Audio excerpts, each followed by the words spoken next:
Hola, somos Katy y Yael. Y esto es Croando Ciencia.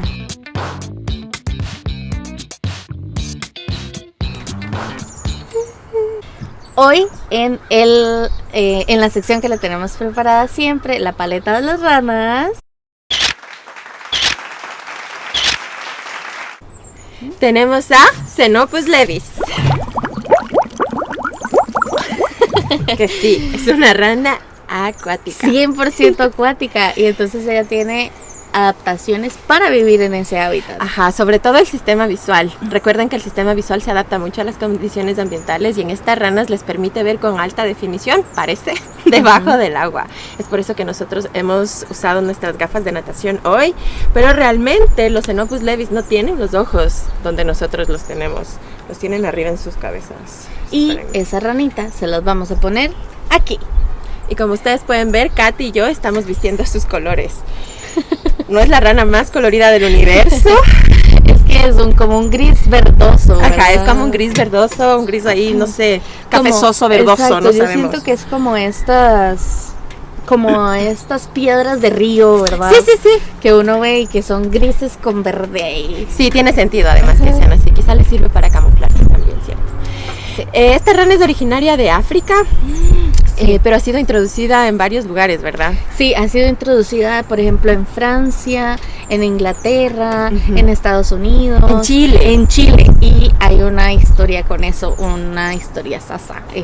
Resulta que yo fui a un congreso, ¿verdad? Al Congreso Latinoamericano de Herpetología, que fue en Costa Rica este año, pero pronto, yo creo que el próximo será en Chile, de hecho. Sí, no mentira. Bueno, la cosa es que en una charla magistral comentaban que durante la dictadura de Pinochet las personas tenían toque de queda, ¿verdad? Eso significa como que no podían salir de su casa después de cierta hora. Ajá. Y unos científicos recibieron a Xenopus levis como en cajas porque tenían investigaciones pendientes con esa rana. Y resulta que como era toque de queda, la persona, o sea, como que las entregaba, sabía que nadie las iba a ir a recoger y era ya después como que se hizo un problemón con eso, ¿verdad? Y bueno, la solución de esta pobre criatura humana fue simplemente liberarlas en un río. Dijo, ¿saben que estás en una zona acuática? Pobrecitas. Y o sea, entiendo a esta persona, ¿verdad? Estaba como en una frustración y en un momento importante ahí de la política. Y lo que dijo fue, bueno, las voy a poner en este río porque pobrecitas. Y hasta la fecha, ahí está. Esta rana se reprodujo y es invasora. Realmente no estoy tan anuente de cuáles daños o no ha hecho en el ecosistema, pero ahí está. Y no es originaria de ahí, sino de África, como dijo Yael. Qué loco, ¿verdad? Otros datos curiosos de esta rana es que, por ejemplo, tiene como garras de queratina en los dedos de los pies, en las patas traseras. Y de hecho esto es lo que le da su nombre común, que es rana de uñas africana. Básicamente uñas, ¿verdad? O sea, sí. Pues, sí, tiene uñas, tiene uñas. Igual que nosotros. Sí, y ¿qué este te es parece? el canto. Sí, espérame. Sí, eso, ¿qué te parece si pones el cántaro? ¿Qué te parece?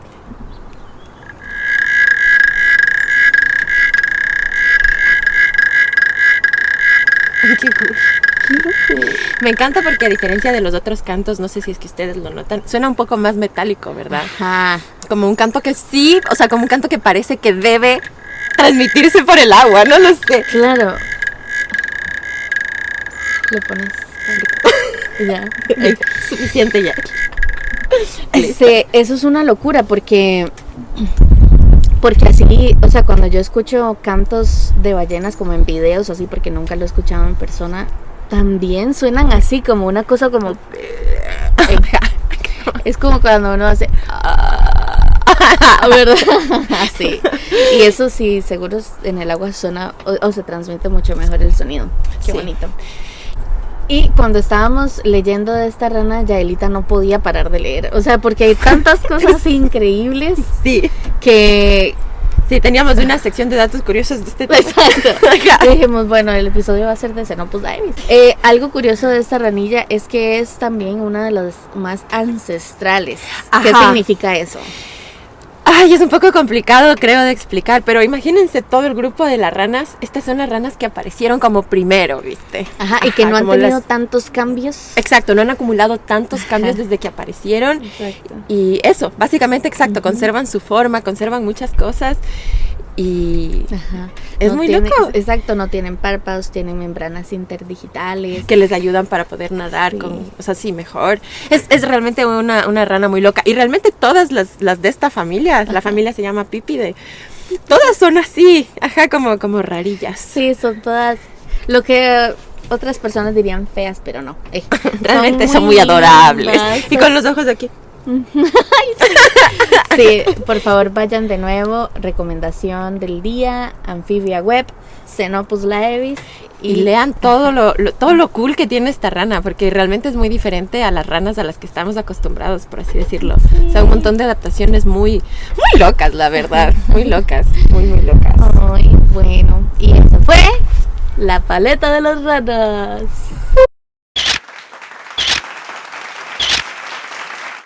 Entonces, esta semana, ¿cómo te fue? Ha sido una semana retadorcilla. Ha sido una semana rara. Ajá.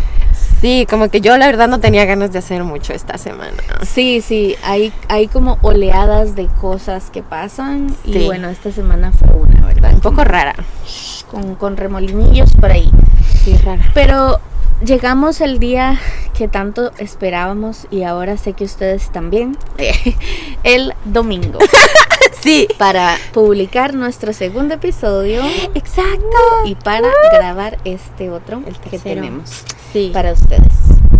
Va mejorando el clima, pero sigue haciendo viento. Y el viento es bien frío. Son como así, ¿verdad? Como un día, wow, espectacular, el otro día, no. Ajá. Así es la primavera. Sí. Así es la primavera. Pero como ustedes pueden ver, cada vez hay más verde, así que eso también nos pone de muy buen humor. Sí. Pero bueno, ¿y cómo fue la tuya, amiga? Como te digo, igual.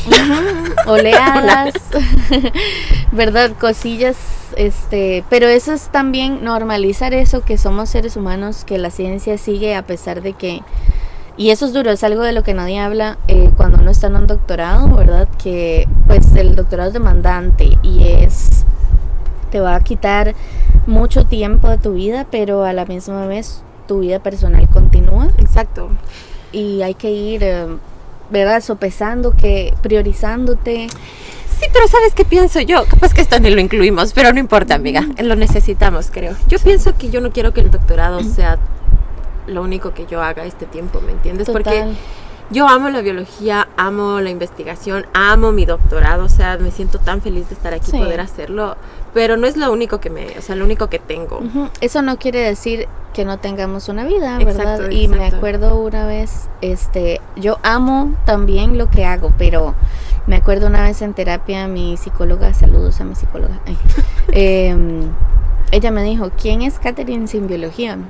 Y ese día fue hace varios años y yo como que entré ahí en un colapsillo, pero a partir de eso he tratado de construir una Catherine con y sin biología, con y sin ciencia, y parte de eso, ¿verdad? Lo traemos acá para humanizar y para continuar hablando humanamente de lo que hacemos. Ajá. Sí, como me parece robots. que es importante, exacto. Está bien descansar. Sí. Está bien descansar y sentirse hartos de vez en cuando. Me siento mejor. ¿Por qué escogimos esta rana, Yaelita? La verdad es que no fue coincidencia ni casualidad. La escogimos porque hoy queríamos hablar de lo que es un modelo biológico. Y Xenopus laevis es uno de los modelos biológicos más importantes. Entonces, al menos en el mundo de las ranas, ¿verdad? Sí, en el mundo de las ranas. Y bueno, no solo en el mundo de las ranas, porque se ha utilizado Xenopus laevis para hacer algunos estudios que nos benefician incluso a los humanos. ¿Cómo qué? Pero Xenopus es realmente súper interesante, y de hecho es una rana tan famosa. O sea, por ejemplo, se hacen estudios de desarrollo, se hacen estudios de biología molecular, porque la verdad todos tenemos como un ancestro común. Sí. Lo que significa que compartimos varias cositas, y muchas cositas, sobre todo las más importantes, están bastante bien conservadas, entonces las podemos utilizar estudiar en estos modelos, ¿verdad? Entonces Xenopus laevis ha sido tan importante como un modelo biológico, que es una de las pocas especies de ranas, imagínate, que ha salido al espacio. Yo no sabía eso, y mientras leía decía ¡ah! Y me me parece muy cool porque la NASA decidió utilizar individuos de Xenopus levis para estudiar cómo la gravedad o la falta de gravedad, o bueno, los cambios en la gravedad afectaban el desarrollo. Wow. Entonces es una rana realmente famosa y realmente importante dentro de la ciencia. Me parece súper cool. Este dato de la NASA sobre todo me parece que es súper interesante. Sí. Yo la verdad no lo sabía. Pocas especies han ido al espacio y qué bonito, ¿verdad? O sea... yo espero que haya regresado. Sí. Como Laika. Eso no lo sabemos. Pero bueno, habrá que leer ese estudio porque realmente no lo leí. Ajá. Pero para ver qué encontraron también. Exacto, ¿verdad? para ver qué encontraron o cómo fue. Muy cool. Y nos cuentan, exacto. ¿no? Mejor si ustedes hagan esa investigación y nos lo cuentan a nosotros. Y bueno, como dijo Yael, entonces Xenopus es un modelo biológico. ¿Qué es un modelo biológico, amiga? Y yo quería definirlo. Bueno, son especies que nosotros usamos, pueden ser animales o vegetales, dependiendo de lo que estemos investigando, para estudiar ciertas cosas y entender ciertos procesos biológicos. Y entonces, a raíz de estos resultados, se puede después extrapolar a otros organismos. Incluyendo el humano, porque recuérdenlo, todos venimos de un ancestro común y compartimos algunas cositas, ¿verdad? Ajá. Porque, como dijo Yaelita la vez pasada, ciertas preguntas se pueden responder mejor con ciertos organismos. Sí, eso realmente no lo dije yo, lo dijo Edward O. Wilson. Yo le estoy citando y, ¿sabes? Hoy estaba pensando en dónde leí la frase y es en un libro que me gusta mucho y yo lo recomiendo, que se llama Cartas a un joven científico. Entonces, si es que estás empezando tu carrera en la biología, en el pregrado o en el posgrado, o si incluso antes estás pensando en seguir una carrera científica, yo pienso que este libro es muy chévere, explica las cosas y cómo uno se va descubriendo dentro de la ciencia y cómo uno va despertando y alimentando la curiosidad. Qué bonito. Entonces se los recomiendo, de Edward O. Wilson, Cartas a un joven científico. Entonces ahí él dice esto justamente, lo que mencionaba la Katy, que está bien tener preguntas, pero a veces se facilita responder esas preguntas cuando tienes organismos en los que se pueden responder mejor, básicamente. Entonces, eso es un dato interesante. Hay muchos modelos biológicos que podemos utilizar y vamos acá a hablar de ciertos ejemplos porque, bueno, hay un montón, en serio. Sí, hay algunos. Pero para que esto no sea así de una hora, vamos a hablar de los más conocidos y los que yo creo que todos tenemos que saber e informarnos porque, sí. ¿verdad? Van a aparecer en los libros, van a aparecer en los artículos y tenemos que saber de qué nos están hablando. Exacto. Entonces, por ejemplo, primer ejemplo tenemos para los estudios que son como de genética, ¿verdad? Y estudios moleculares. Ajá. Tenemos mucho Drosophila melanogaster, que es la mosca de la fruta. Todos la conocemos. Es la que está en el banano. Ay, dejas el tiempo, sí, dejas demasiado tiempo el plátano y las melanogas. Ellas, me acuerdo de esa mosquilla. Sí, esa mosquilla, me acuerdo que cuando yo llevé genética nos ponían a contarle así los pelitos del metatarso y yo el pene sexual, todo eso, ¿verdad? Y los ojos, los colores, todo, porque se ha sido tan investigada que es un modelo. ¿Sabes? Yo la primera vez que trabajé con Drosophila melanogaster, y esto me parece súper chévere porque lo hice en el colegio. Ajá. Lo hice en sexto curso del colegio. Yo tenía un profe muy cool de biología y teníamos proyectos muy cool de biología. Qué cool. Y entonces teníamos que criar las moscas, cada uno en su casa. Ajá. Entonces, claro, te enseñan a hacer el medio, que tiene plátano. El medio, banano. Cómo colectarles. Banano, guineo. Depende de todo Sudamérica. Entonces, les criábamos a las moscas y después teníamos que hacer algunos experimentos y ver qué pasaba. Entonces yo me acuerdo que con mis compañeras del grupo cogíamos y, por ejemplo, a algunas les pusimos unos isótopos radioactivos y les dejábamos ahí. A otras les metíamos al microondas. A las larvas, ¿viste? Cuando eran larvas. Y luego veíamos cómo se desarrollaban y era muy cool porque algunas, por ejemplo, no desarrollaban las alas. Ajá. O tenían atrofiados los ojos o tenían atrofiadas las patas. Y entonces te das cuenta de que realmente es un modelo en el que puedes hacer varios experimentos que resuelven algunas cosas bastante interesantes. ¡Qué cool! Sí. Cuéntenos si ustedes han usado esa mosquilla para algo. Para espantarles. O si le han puesto atención, pónganle atención para que vean. Es muy vacilona. ¿Sí? Es muy vacilona. Y saben que también es muy divertido que tiene los ojos rojos. Sí. Como la ranita de la semana pasada. Exacto. Bueno, también tenemos Danio rerio. Ajá. que es el, ¿cómo se llama? Pez cebra, Ajá. conocido como pez cebra. Además de que sirve para también estos estudios moleculares, sirve mucho para estudios de desarrollo. Ojo, de coloración. De coloración, exacto, porque miren las banditas que tiene. Ajá. Y sabes que de hecho a veces ya venden, incluso en los acuarios, así en estos lugares donde venden peces, algunos de estos peces cebras ya mutantes con ciertos colores. Sí, como que los fosforescentes. Exacto, sí. Eso no es un verbo. Yo los fosforescenten. Los hacen rosados, los hacen verdes, o sea, como que les cambian el color y... Es muy loco, ¿verdad? Es muy loco. Como, ¿verdad? Cómo se han ido utilizando para, pues, también recreación del ser humano. Sí. Que eso... Después hablamos. Después hablamos. Algún momento lo hablaremos. Todo bien. Viva la ciencia. Tenemos, sí, para darnos con todos. Bueno, ¿cuáles otros existen? La Katy les había dicho que existen, ¿verdad?, modelos para animales, existen modelos para plantas, pero también existen modelos para bacterias. Y la más famosa del mundo es E. coli. Escherichia coli. Exacto, sirve para hacer un montón de experimentos. Está en tu popó. Exacto, sirve para hacer un montón de experimentos sobre todo de microbiología y de procesos que ocurren dentro de la célula. Y a esto se le une una levadura. Nos gusta Saccharomyces cerevisiae. Que también, exacto, sirve para poder hacer estudios microbiológicos. Porque esa es cool porque es un organismo unicelular. Es unicelular, pero además es eucariota. Eso quiere decir que es una célula que tiene núcleo. Algún momento vamos a hablar de esto porque es realmente muy interesante. Y es como la base de la división de la vida. Ahí empieza todo. La levadura. Entonces, cada vez que coman pan, recuérdense de la levadura, que es súper cool. Es un organismo unicelular eucariota. Y es, o sea, como es maravilloso. único. Y exacto, y esa es precisamente ¿verdad? La diferencia con Escherichia coli, porque E. coli es una bacteria, o sea, es otro tipo de célula que no tiene núcleo y que se llama procariota. Y la verdad es que son completamente diferentes. De hecho, esa es como la división más basal que tenemos ahora, ¿viste? Entre eucariotes y procariotes. Algún momento lo vamos a hablar, porque yo podría hablar de esto por el resto de mi vida.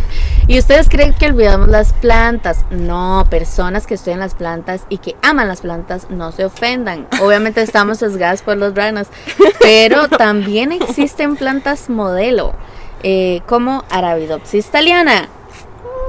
Sí, yo la verdad es que, bueno, ignoramos. Yo también. Bastante ignoramos en las plantas. Yo también. Pero sí. Son maravillosas, eso sí. Pero la verdad es que las plantas son organismos que hacen cosas muy raras. Son increíbles. Hacen cosas muy, muy, muy raras. Y a veces me dan como... no las termino de entender. Exacto, no las termino de entender. Me provocan lo que le provocaban a Darwin Huxley. Sí. las orquídeas. Sí. Qué risa. No las puede entender, pero es un modelo súper útil para estudiar un montón de procesos que pasan en las plantas y se hace mucha biología molecular, mucha genética con Arabidopsis thaliana. Entonces... Y bueno, finalmente no podemos... modelo. No podemos... Perdón, te interrumpí. No, tranquila. No podemos olvidar, para humanos, ¿verdad? También hay modelos biológicos. Sí, porque me imagino que ustedes piensan que está mal, ¿verdad? Estudiarlo en humanos. Pues sí, o sea... sí, está rarillo.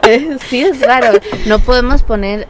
O sea, hasta la fecha es antiético, y vamos a hablar de eso después, utilizar humanos para hacer ciencia humana como práctica experimental, ¿verdad? Como decir, esta crema sirve o no, voy a poner a 30 personas a que se la unten, ¿verdad? No, porque pues es antiético. Entonces, por eso existen también mamíferos que son modelo biológico. Son modelos biológicos. ¿Cuáles son? Tenemos dos que son los más importantes, que básicamente son la rata y el ratón. El ratón, el nombre científico, musculus. Y la rata, que no es el nombre científico y lo voy a leer, Rata norvegicus. Rata norvegicus. También me parece bueno que lo podemos discutir en algún momento, el uso de estos animales en la experimentación. Me refiero sobre todo a experimentación cosmética. Claro, es un debate total. Es un poco complicado, pero estos modelos biológicos se utilizan también dentro de los estudios biomédicos, por ejemplo. Sí. Entonces han servido de modelos biológicos para estudiar medicamentos, han sido muy importantes en el desarrollo de muchas cosas. O sea, muchas cosas que sabemos hoy, que medicamentos que se medican hoy en día, que tú y yo tomamos, es porque se hicieron estudios biomédicos con ratones. Y también te permiten estudiar no solo medicamentos, sino que te permiten estudiar y entender las enfermedades como per se, porque puedes trabajarlas, o sea, puedes modificarlas genéticamente también, ¿viste? Y como ir intentando más, intentar predecir qué pasa con las enfermedades, como que el modelo biológico te ayuda a revelar las partes mecanísticas, sí. y después tú puedes más o menos entender qué es lo que está pasando. Y como nuevamente venimos todos de un ancestro común, y sobre todo con ellas que son mamíferos compartimos un ancestro común todavía más reciente, lo que significa que somos más parecidas, somos muy parecidas por ser mamíferos. Entonces y tenemos muchos genes conservados, como muchas cosas en nuestros organismos conservados. Entonces por eso es que se utilizan estos animales. Sí, yo me acuerdo cuando yo trabajaba en el Instituto Cladomiro Picado en Costa Rica, y tenían, o sea, esta institución hace antivenenos, ¿verdad? Para las mordeduras de serpiente. Los casos de esas mordeduras pues van a los hospitales y hay sueros antiofídicos debido a este instituto.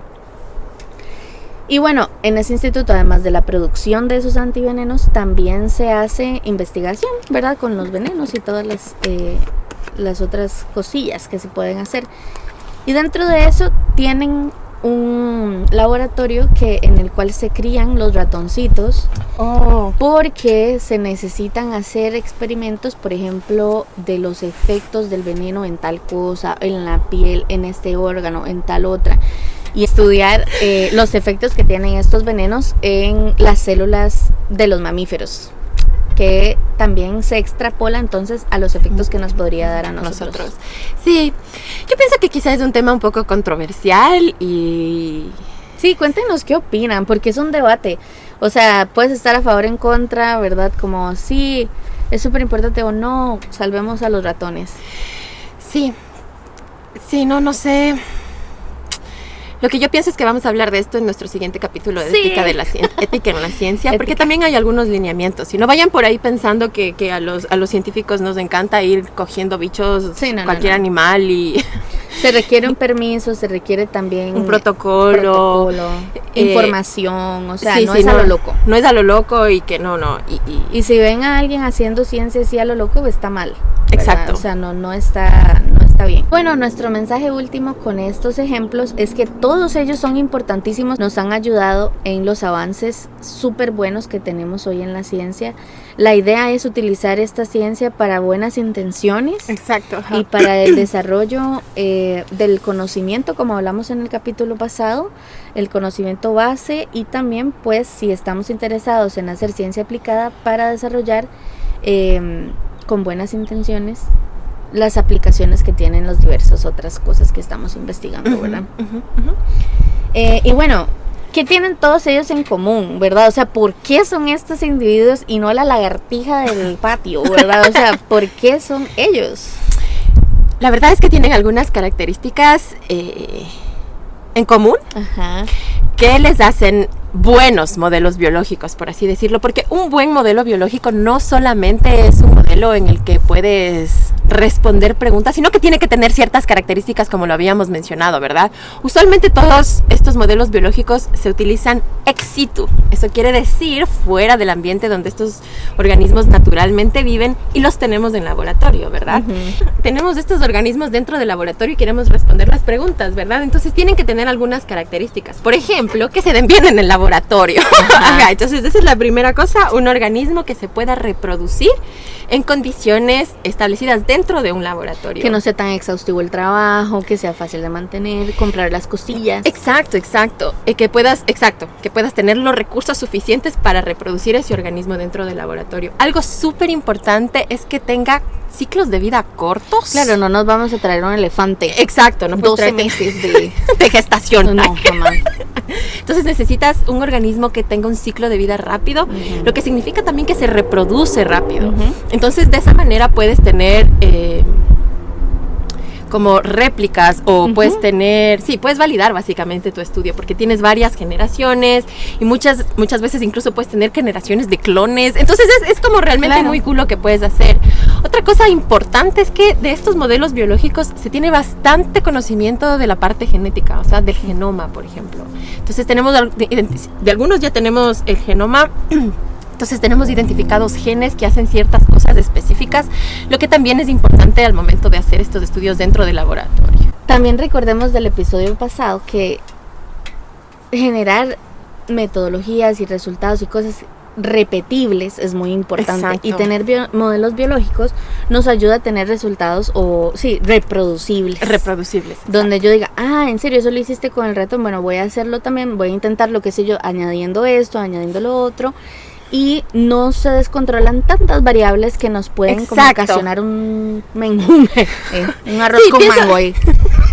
Pienso que ese es precisamente uno de los como objetivos principales de los organismos biológicos, que puedas controlar muchas variables dentro de tu experimento y así como que quieras probar solo lo que quieres probar. Sí.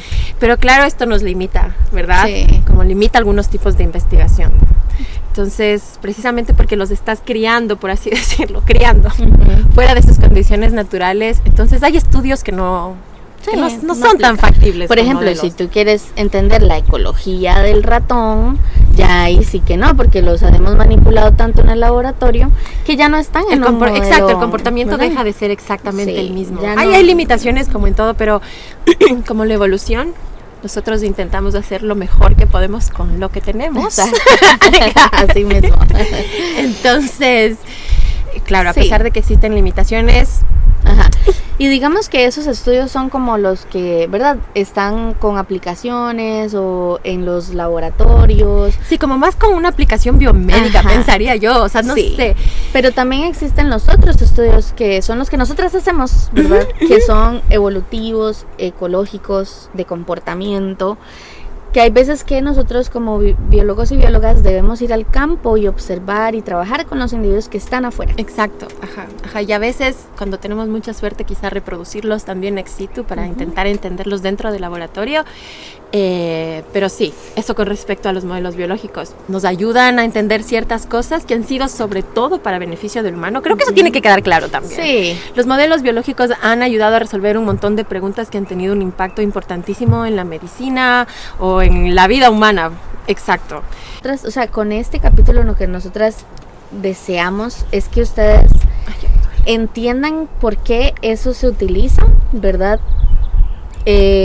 A la vez formen un criterio personal alrededor de eso, porque nosotras acá les damos las herramientas y ustedes como personas pueden tener su opinión. Y nosotras queremos conocer esa opinión.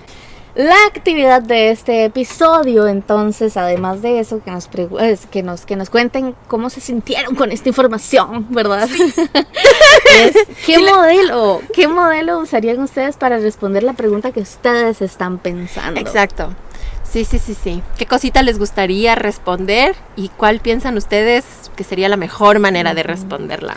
Porque vean que hay laboratorios, por ejemplo, que estudian coloración, ¿verdad? Animal y desarrollo, como el de nosotras. Nosotras usamos ranas, pero también hay otros que utilizan peces, otros que utilizan mariposas, otros que utilizan, ¿qué más? Creo que no, de todo, insectos, hay de todo.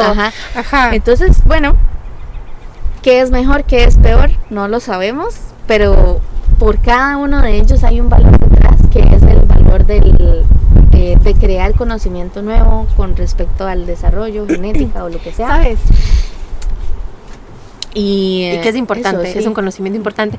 A mí me pasaba que sí les conté en el primer capítulo que yo trabajo mucho con ranas, ¿verdad? Así como yendo al campo y describiendo las especies, esta parte de la taxonomía de las ranas. Entonces, a mí la gente, porque es que esto es muy, no sé, me pasa que me decía, ay, los biólogos, ustedes deberían cuidar el ambiente y están ahí saliendo y cogiendo bichos.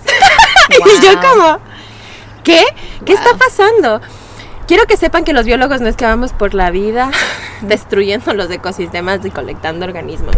A veces tenemos que colectar organismos, pero no existe un impacto verdadero del biólogo. No es que acabamos con las poblaciones y pienso que eso sí se tiene que decir también. Sí. Y como, O sea, nosotros lo que queremos es entender la naturaleza, utilizar ese conocimiento para muchas cosas, la parte biomédica, una parte más aplicada, lo que sea, pero también para conservación. Entonces, una vez un chico con el que yo trabajé, yo tenía un proyecto ahí en Ecuador, en unas montañas en el Ecuador, y necesitaba voluntarios para ir a campo, ¿no? Entonces me topé con este voluntario que se llama Gabo.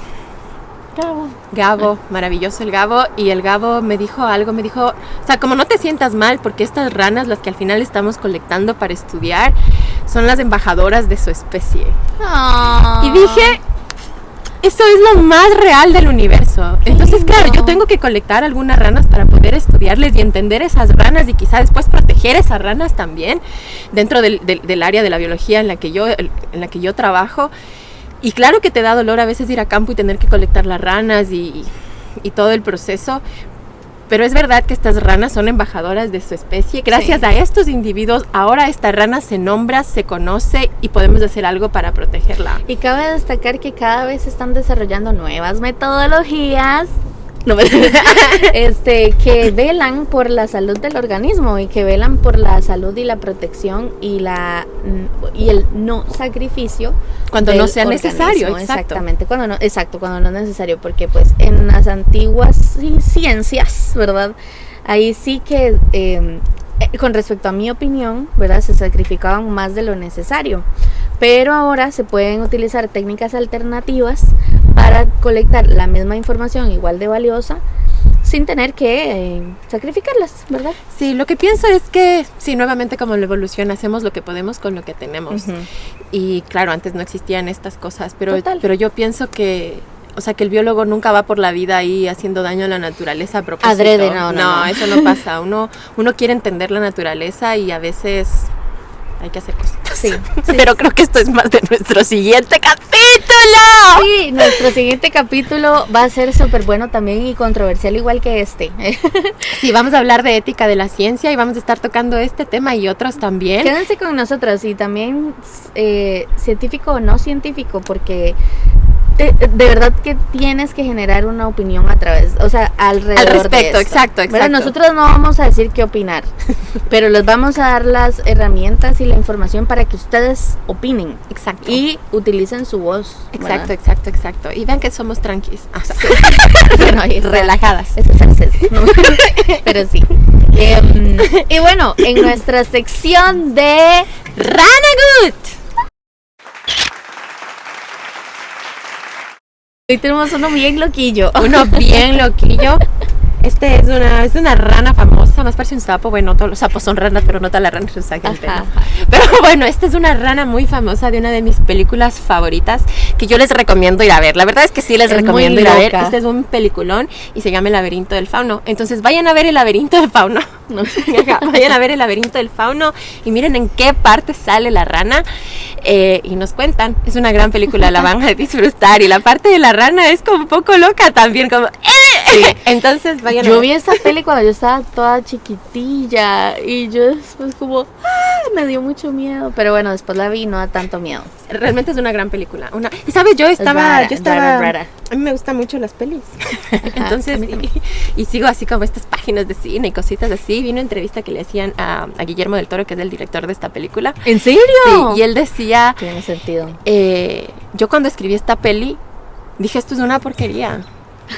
Ajá, y él, o sea, veía la peli y decía, como que veía su idea y decía, esto es una porquería. Y es muy clásica. Entonces él fue así como, no sé, al editor de pelis, le dijo como, no, mentira, estoy mintiendo. Él le dio la peli a su amigo como para que lea. Y su amigo le dijo, esto brillante. Es una cosa de otro mundo, o sea, está súper bien hecho. ¿Cómo vas a decir que es una porquería? Wow. Y ahí está El laberinto del fauno, un peliculón, así que vayan a verlo. ¿Cuántas veces nos ha pasado eso en la ciencia? ¡Ay, verdad! Que uno, esta idea es lo más estúpido. Y después llega alguien y nos dice, hey, es brillante. Es una muy buena idea. Dale con todo. Exacto, y hay gente, además, que, o sea, hay otra gente que también está interesada, entonces... Sí, siempre va a haber alguien que te va a apoyar, así que... no dudes en perseguir esa idea que tienes brillante. Ajá, aunque no parezca. Y vayan a ver El laberinto del fauno. Cuéntenos en dónde está la rana y qué les parece como ese personaje ranístico. Que las ranas son míticas también. Uy, sí. Esto fue Ranagut. La verdad es que hoy ha sido un día de un viento así como un poco fatídico. Sí, perdón, que hemos cortado varias secciones porque pues viene y no podemos grabarlo. Y pensamos en quizá irnos a grabar en otro lado, pero nos gusta aquí. Estamos bajo el sol, está rico. Nos gusta aquí, exacto. Somos seres tropicales, como dice un profesor, le dice allá él, organismo tropical. ¿Cómo te sientes, organismo tropical? Y bueno, sí somos. Sí somos, exacto. Bueno, entonces... Y bueno, como siempre, exacto, vamos a terminar con un dato que nadie nos pidió. Los patos todavía. Los patos. Queremos seguir hablando de los patos porque nos han volado la cabeza los patos. Es que Sí. tenemos un club de lectura. Sí. Tenemos un club de lectura con la Katy Y es muy cool ahí todo lo que se conversa. Hagan clubs de lectura. No tiene que ser de ciencia. Cualquier librillo uno va y lo discute y encuentra cosas súper buenas. Exacto. Y ahora en nuestro club de lectura estamos leyendo un libro también que le recomendamos que se llama La evolución de la belleza.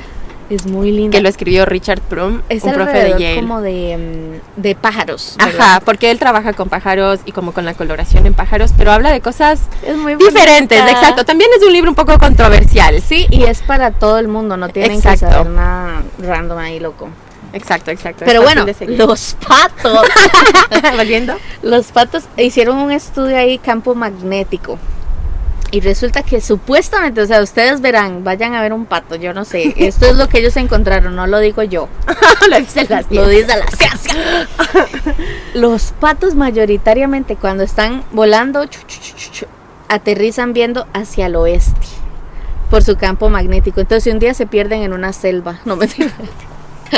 Si un día naufragan, el oeste siempre va a ser donde aterriza el pato en el agua. Y es una locura. O sea, un día de estos yo me fui aquí al duck pond que llaman. Y o sea, todos aterrizaban al mismo lado. Y yo, ay, no sé, me causó una cosilla. Pero al mismo tiempo las vacas. Ay, sí, esto es muy cool, eso aprendí en la U. Las vacas. También otro estudio donde la mayoría de las vacas estaban pastando siempre viendo hacia el norte. Ajá, con la cabeza apuntando al norte. Si alguien tiene ganado, Si alguien tiene vacas, por favor, vayan a ver a las vacas. ganado, ajá, el vacuno. el vacuno. Vayan, por favor, vean las vacas Y confírmennoslo. Y tomen fotos. Yo no sé, la vez pasada también vi a unas vacas pastando al mismo lugar, o sea, hacia la misma dirección. Exacto. Y otra que estaba como viéndolas, no estaba pastando. Entonces yo dije, Traba así. no sé. Ay, bueno, vayan, por favor, y díganos. Que vayan con su brújula y vean para dónde. Yo, Pirata del Caribe, no mentira.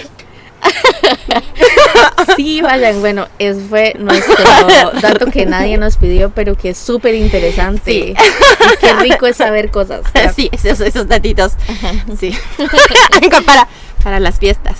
Van y se acercan. Tema de conversación. ¿Sabías que las vacas pastan viendo al norte?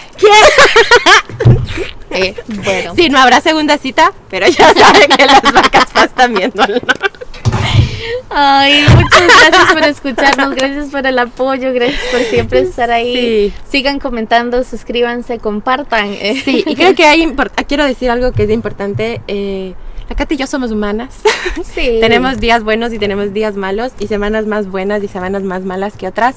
Entonces, a veces tenemos mucha energía y otras no tantas. Pero esto nos ayuda, es una terapia. Exacto. ¿verdad? Y hay veces que tendremos una vibra súper party, y otras como, ¿sabes? Como qué? hoy. Hoy fue Un reto. Sí. Pero estamos bien. La próxima semana venimos con otro. Es un compromiso que hemos adoptado. Sí, y un compromiso con nosotras y con ustedes. Porque además es que la verdad nos gusta mucho. Nos encanta. Sí, Nos y encanta. sí. Y somos muy felices haciéndolo. Exacto. Eso es lo más importante, igual que la ciencia. Cuéntenos sus preguntas, cuéntenos qué piensan de los modelos biológicos. Sabemos que es como... Ajá. Pero había que hablarlo. sí, se tenía que decir. Ajá. Y se dijo. Esto fue Creando Ciencia.